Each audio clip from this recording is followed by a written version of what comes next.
So my name is Paul Caminiti, and I'm a director at the Institute for Bible Reading. We're an activist think tank, and our goal in the world is to work for a better future for the Bible. And heaven knows we need a better future for the Bible, and so I'm not going to bore you with all of the data, but it's out there. David Kinnaman at Barna has done a lot of it. You guys quote a lot of it. So the reality is that while Bibles are ubiquitous in North America and really more and more around the world, that Bible reading is in free fall. And that's a problem. And it's going to be a long-term problem unless it's something that we figure out. So, what does a better future for the Bible mean? First of all, it doesn't mean trying harder. I think we've been down that road. I think every year the minister gets up in front of the congregation and says, this is the year that you really, really, really need to, give this your best shot. So I think people have been adequately shamed, and I think we need to start looking for some better solutions. We did a Facebook Live event recently with Bible Gateway, and we entitled it, Bible Reading is Broken, but It's Not Your Fault, and had a fairly massive audience that responded to that. So what does a better future for the Bible look like? And for us, it begins with the Bible's form. It's a little known fact that the Bible that we currently have, the modern Bible, is very different than the Bible that was created before the time of Jesus and on into the first century. And those Bibles were clean Bibles. They were Bibles with clean text. They were not littered with notes. They were not littered with numerics. And it's really quite astounding that chapters didn't appear until the 1300s. Verse numbers are very new technology, not appearing until the 16th century. And it's not just a matter of we imposed on the Bible a new paratext that's foreign to the Bible, but that actually did something to the Bible. It actually changed the Bible. In many ways, it fundamentally changed the Bible from something that was designed to be read, for something to be read over and over again, for the big story to sink into your bones. And it became a reference book. It became a place for looking things up. I need to know, I don't have any peace in my life. Well, where does the Bible talk about peace? And so we grab something from, an oracle, a prophetic oracle, and we grab something else from, wisdom literature, and something else from, an Old Testament story. We put it together in a package and bow, and we say, this is what the Bible tells us about peace. And, you may get some truth in that, but that was never the way the Bible was intended to be read.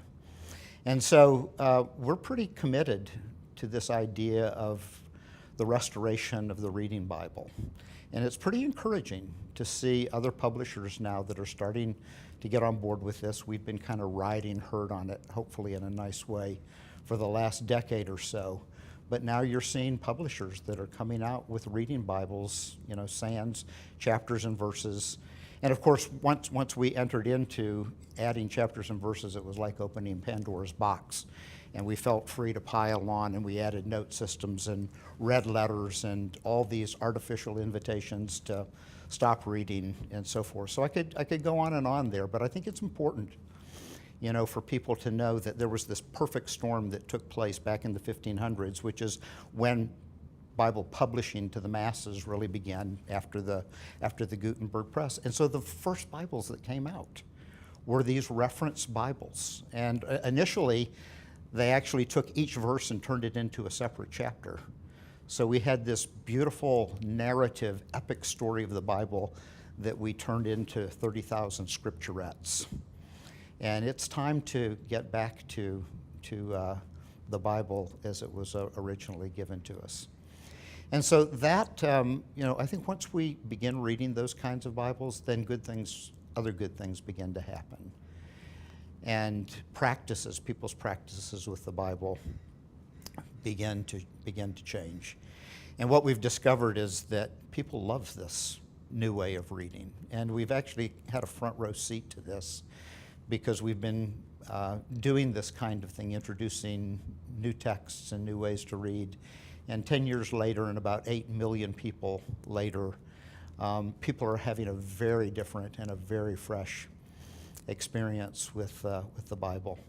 And people are actually reading longer without being prompted to do so. One of my favorite testimonials comes from Andy Crouch, who I know is a favorite here at Q. And so we had given him one of our new Bibles, and he gave it to one of his teenagers, and wasn't sure what the impact would be. And he was telling me one day that he was going downstairs to do some work in his study, and there was one of his teenagers draped over an easy chair, engrossed in the Bible. And so he went down and he had a stint of working, came back up, same child, same chair, still engrossed in the Bible.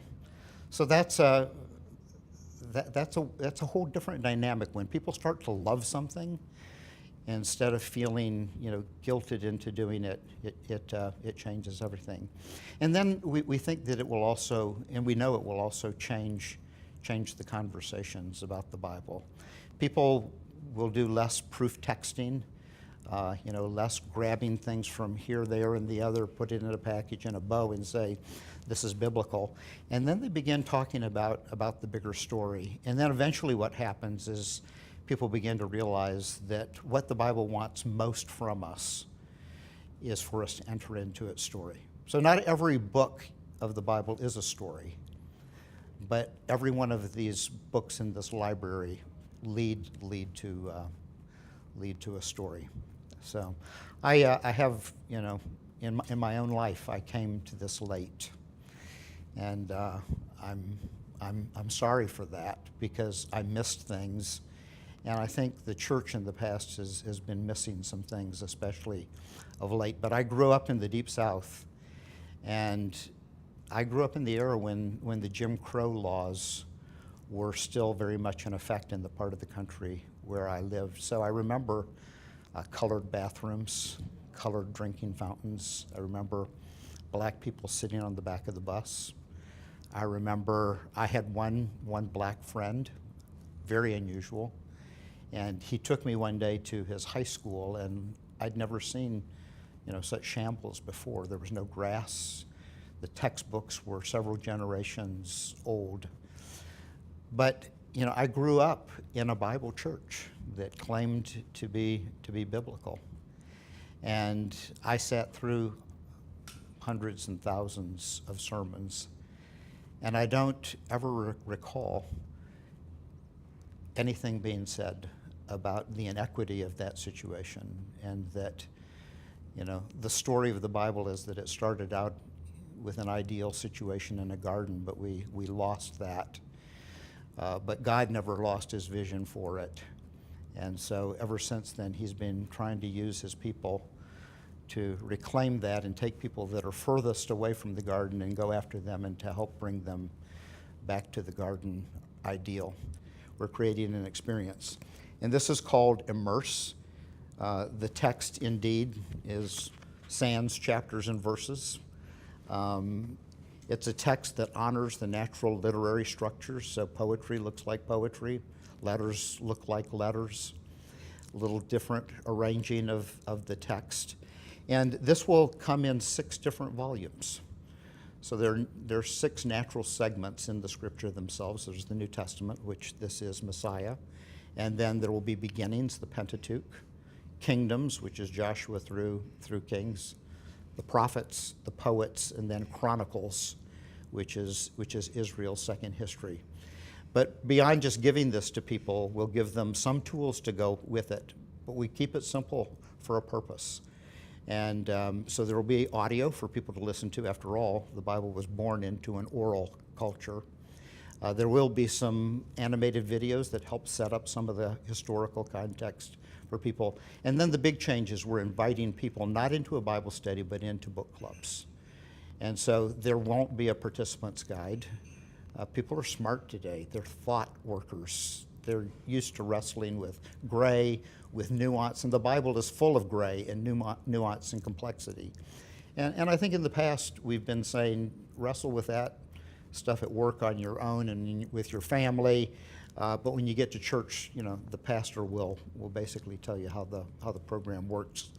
And I think people are weary of that. We know that they're weary of that. And on the good side, they're actually ready to take a deep dive into the text. They're actually ready to get past the waiting phase, to get on the scuba gear and get down into the deep stuff where things get really, really interesting. So 8 weeks, whole churches. We've been testing this, going through the New Testament, people meeting together in their groups, asking organic questions, and having the time of their life, and not only change transformation in individuals and in families, but in whole churches.